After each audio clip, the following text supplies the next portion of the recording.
After dealing with frustrating file issues and unexpected data disappearances on Macos beta myself, and spending days testing various fixes, I eventually identified several methods that actually work, and I'll walk you through them now.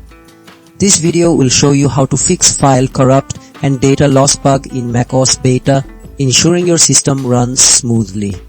First, reinstalling Macos beta acts as a complete system reset, wiping away deep-seated corrupted files or conflicting software that might be causing your data problems.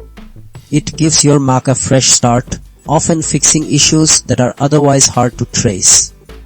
Second, using Disk Utility's first aid feature is like giving your computer's hard drive a checkup. It scans for and repairs errors within the file system structure itself, which are common culprits behind files becoming unreadable or vanishing. Third, updating your Macos beta version is crucial because beta software is always being improved. Apple often releases new updates specifically to patch bugs, including those that cause file corruption or data loss. Installing the latest version can often resolve these known issues directly.